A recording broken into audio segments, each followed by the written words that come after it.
Dejan Yerby, and right now I am currently the assistant farm manager at Williams Farm for the Athens Land Trust. We are in Nicholson, Georgia at my farm, Cozy Bear Farm.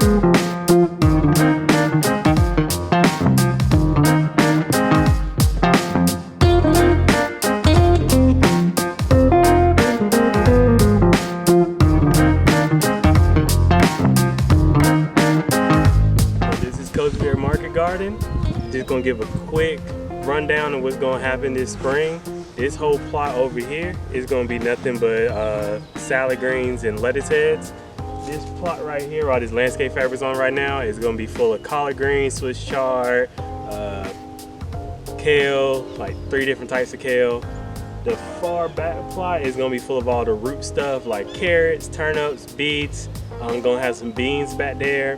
And then the big giant hoop house is gonna be full of cucumbers and tomatoes because everybody know we can't have that over the summer. What was your motivation for joining the Young Urban Farmers? Were you always drawn to agriculture? Is that something that was in your family? No, not really. The only person in my family who was a farmer was my great-grandfather. And then after that, nobody really wanted to farm anymore.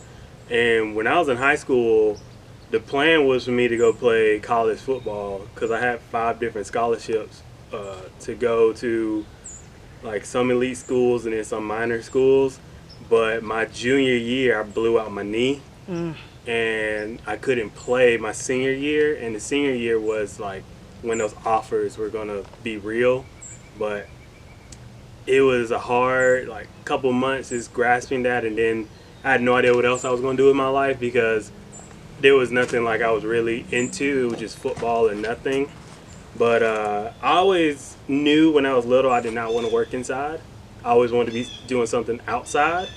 And I remember I saw the movie Tremors with Kevin Bacon, and I saw how like they was all free, like spirited, and like they work whenever they want to work. And I was like, oh man, I wish I could find a job like that.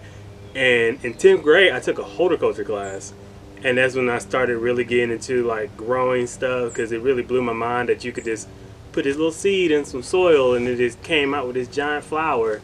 And then the next year I took environmental science, and I really loved learning how like weather patterns and all this other stuff, like watersheds, all this stuff that went in with ag, and because environmental science is still part of ag, so it was kind of like, oh man, this is something cool. And then my junior year, I didn't take any ag classes. I took a bunch of weightlifting classes for no reason because of football. But in my senior year, when I blew out my knee, one of my coaches, his name was Aaron Cavan, he told me that he was going to be teaching an agriculture class.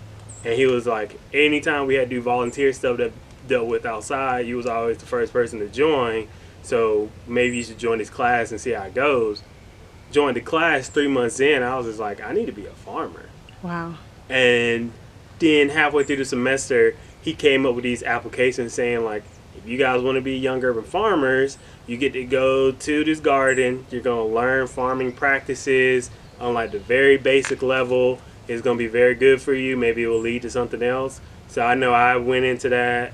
I applied. I knew the lady who was interviewing me. She's a family friend. So I was like, I got this in the bag. I ain't got to do nothing. I came in there overdressed too because I didn't know what was going on. Also, my friend John Anderson, he's been here for a while. We was in the same class too. And so it was kind of like, oh, we were destined to do this. Was your first exposure to the Land Trust through the Young Urban Farmers program?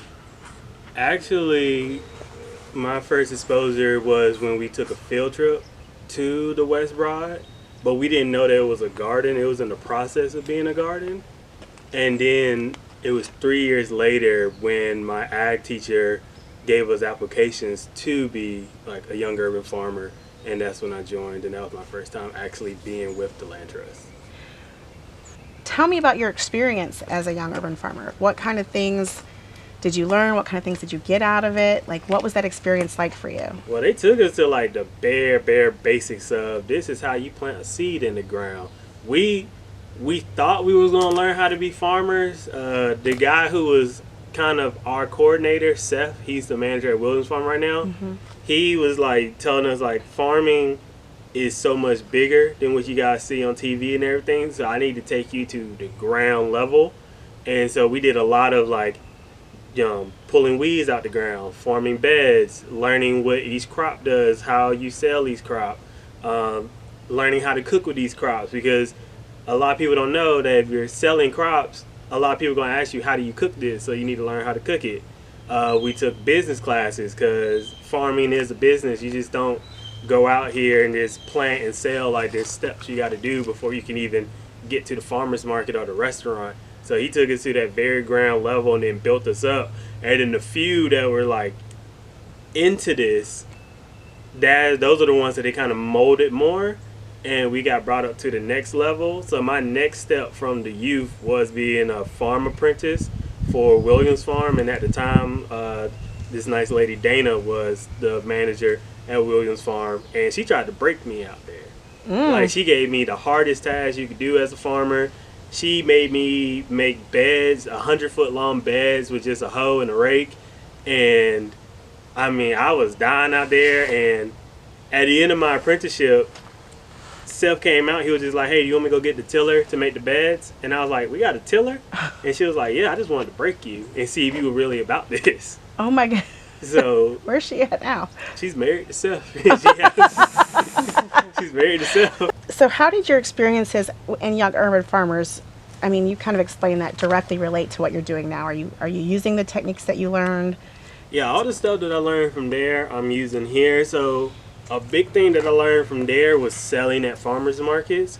A lot of people don't realize that a farmers market is like kind of like a football game. It's game day. Like, you got to be on point. You got to make sure your stand looks good. You got to make sure you know the vegetables. You got to make sure you know how to communicate with people, have eye contact. A lot of farmers that go to the farm market, they just assume, oh, I got vegetables on the table, people going to buy it.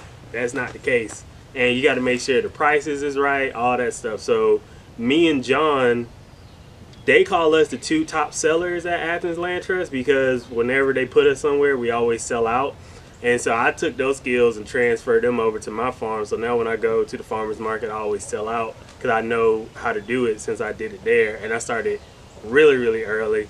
I have a lot of people that come up and tell me, "Oh, we wish we knew that we wanted to be a farmer when we were 18. We're 30 now. We're just not getting into this." Can you talk to me about the role of being a minority farmer in this area? Not a lot of people want to do it. It's hard work.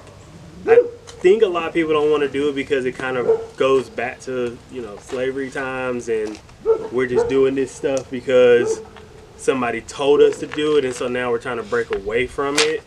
But I just like it so much, and I hope that it gets back more with the black culture, because there's a lot of black people out here that are great farmers, but sometimes they just don't want to take the steps because they still feel like they're going to get held back and stuff. But I'm not afraid to just take the chance and say, okay, let's go do it. Let's see how this is going to work.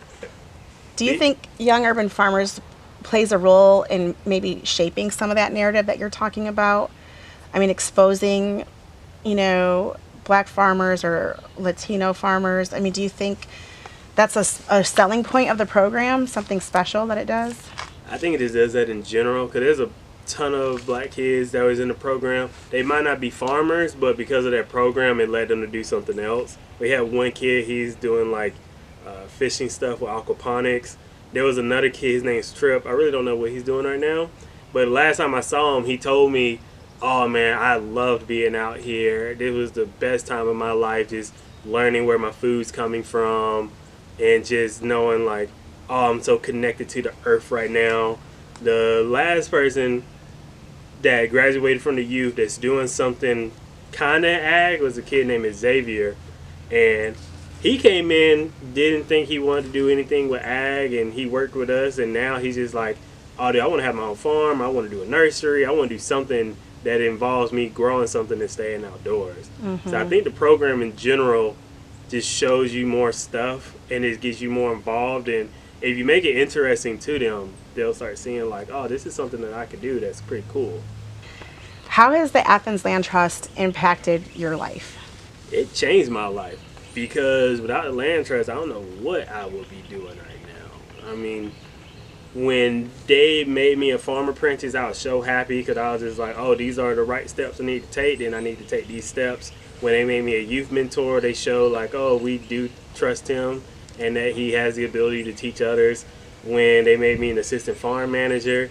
I was really blessed with that because it was just like, I didn't know how to go start off a farm. I didn't think I was ready to go start off a farm. So being a farm assistant manager was great because I got more into the farm business before I even started a farm.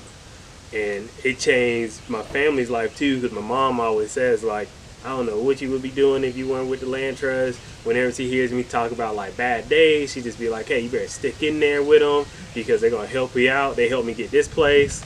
They helped me find some grants to get some loans and stuff. So they just really impacted my life for the better. Okay, one final question on that note. Why is the Young Urban Farmers Program worthy of people's donations? Because it does help out a lot more kids, and when people realize the program impacts a lot more people. Everybody don't see what happens behind closed doors, but there's a lot of stuff moving behind closed doors that help like motivate and impact a whole bunch of people. Like if they need any type of funding, they need to give it, because it's just, I can't describe how much it changed so many other people. Because John Anderson, he's going to be an ag teacher right now. Like he's going off to do that. The guy Tripp, I know right now he's starting his own business and he wants to come to the farmers markets. There's other kids who learn business skills and now they're going to do movie production stuff.